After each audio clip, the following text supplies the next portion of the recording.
Guys doing very well. तो हमारी जो एनपीटीई की सीरीज़ में मस्कुलोस्केलेटल चैप्टर काफ़ी आगे बढ़ चुका है, जिसमें हम अभी मज़ीद बात करेंगे हिप जॉइंट की एनाटमी और बायोमैकेनिक्स की।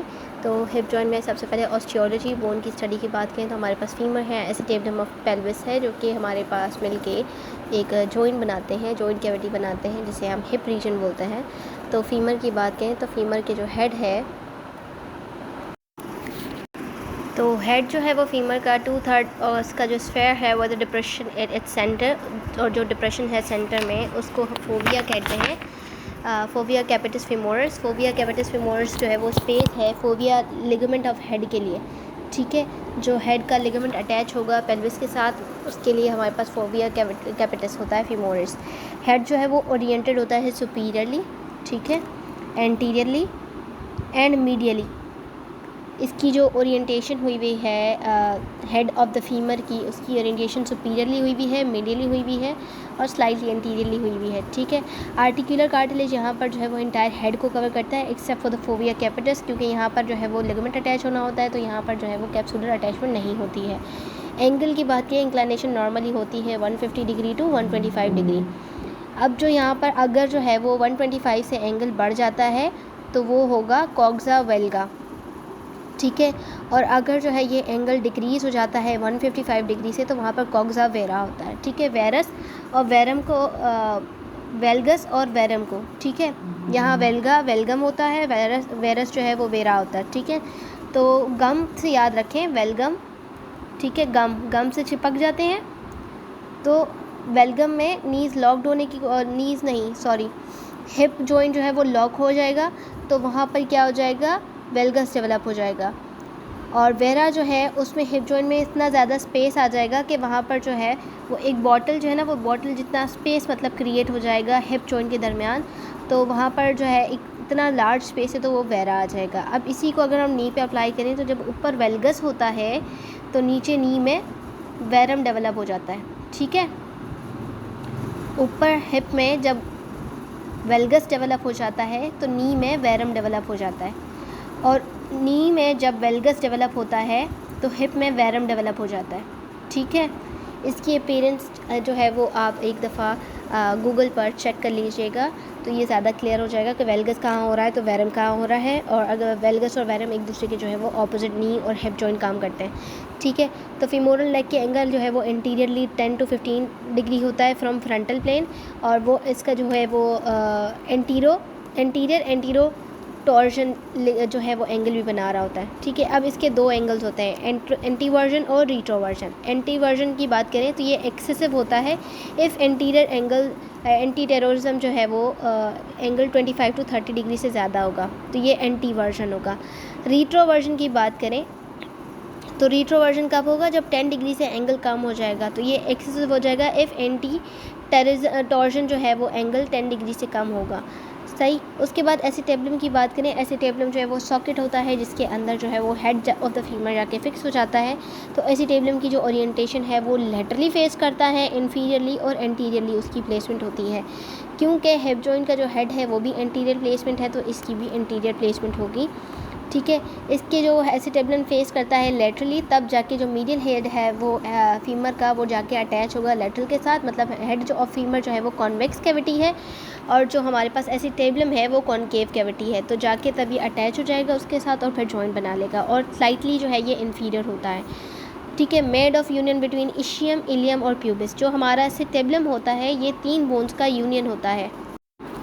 तो इशियम हमारे पास जो है वो नीचे से अटैच हो रही होती है, ठीक है, और जो हमारे पास प्यूबिक है वो सेंट्रली से अटैच हो रही होती है, हिप जॉइंट को मतलब सेंट्रली टू लेटरली जा रही होती है, वो अटैच हो रही होती है, ऊपर से इलियम होता है। ये तीनों मिला के एक सॉकेट फॉर्म करते हैं जिसे हम एसिटेबलम कहते हैं, जिसमें हेड ऑफ द फीमर जाके एक जॉइंट बना रहा होता है, यूनियन बना रहा होता है, ठीक है। एसिटेबलर फोसा की बात करें तो ये सेंटर ऑफ एसिटेबलम होता है, ठीक है। एसिटेबलर फोसा एसिटेबलम के लिए सेंटर होता है जो कि नॉन आर्टिकुलेटिंग होता है, filled with fat pad for shock absorption. Acetabulum जो है वो कम्प्लीटली कवर्ड कार्टिलेज के साथ नहीं होता, ठीक है। Acetabulum is not completely covered with cartilage line with a horse shoe shaped articular cartilage with interruption inferiorly forming acetabular notch। तो इसकी जो कार्टिलेज की जो ओरिएंटेशन है एसिटेबुलम के अंदर वो हॉर्स शू शेप की होती है, ताकि वहाँ पर जो है वो एक स्पेस क्रिएट करे, और इंटरप्शन होती है इन्फीरियरली ताकि वो एसिटेबुलर नोच बनाए। एसिटेबुलर नोच बनता है तो उसके अंदर जो है वो हमारे पास जॉइंट की प्लेसमेंट होती है, फीमर बोन की प्लेसमेंट होती है। ठीक है, उसके बाद जो है हम आर्थ्रोलॉजी की बात करें, कॉक्सोफीमोरल।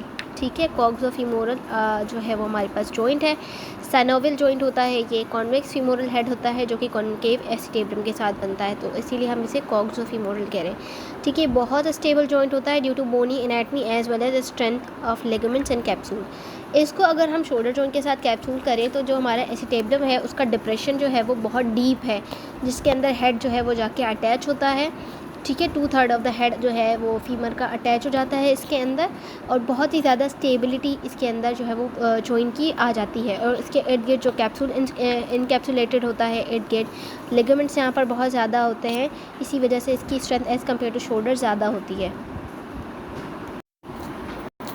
मसल्स की बात करें तो flexor, extensors, adductors, abductors, internal rotators and external rotators यहाँ पर जो है अटैच होते हैं हिप जॉइंट के इर्द गिर्द, ताकि यहाँ पर मूवमेंट परफॉर्म कर सकें। नॉन आर्टिकुलर स्ट्रक्चर्स यहाँ पर कैप्सूल होगा, लेब्रम, बर्सा, इलियोफीमोरल लिगामेंट, इशियोफीमोरल लिगामेंट होगा, लिगामेंट्स होंगे बेसिकली, और एसोसिएटेड नर्व वेसल्स होंगे। कैप्सूल की बात करें तो कैप्सूल बहुत ही स्ट्रॉन्ग होता है, डेंस होता है, एंटायर जॉइंट को जो है वो इनक्लोज करके रखता है। लेब्रम की बात करें तो ट्राइंगुलर शेप्ड होता है, made up of fibro cartilaginous ring, thickest superiorly, ऊपर से ज़्यादा थिक होता है ये।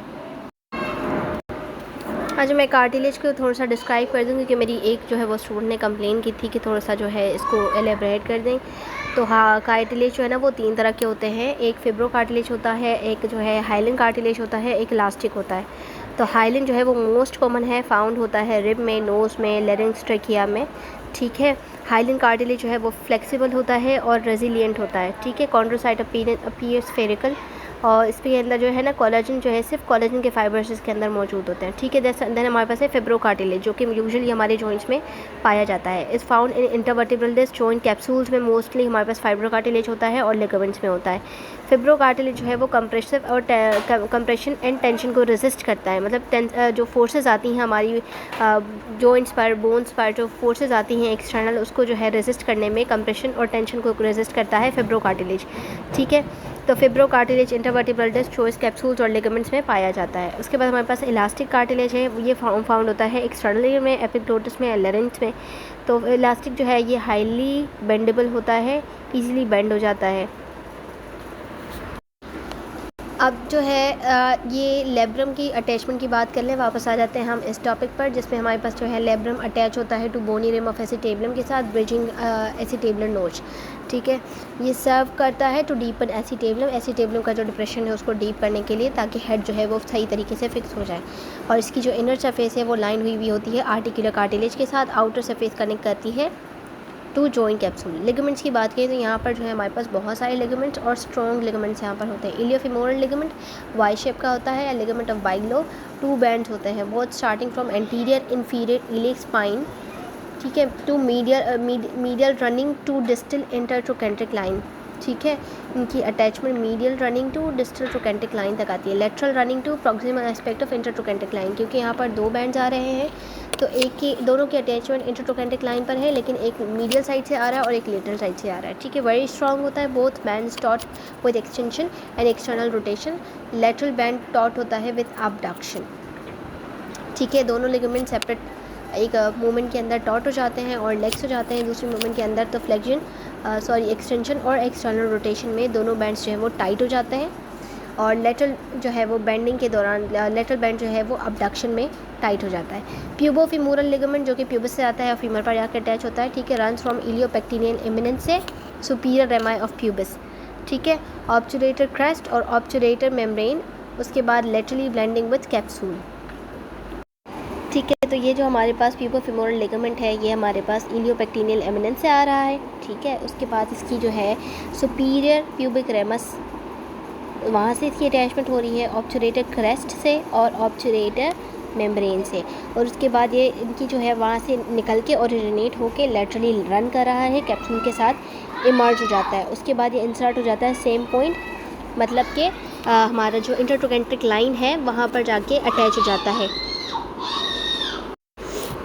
ये वाला लिगामेंट भी विद टॉट हो जाता है विद एक्सटेंशन, एक्सटर्नल रोटेशन और अबडक्शन में, ठीक है।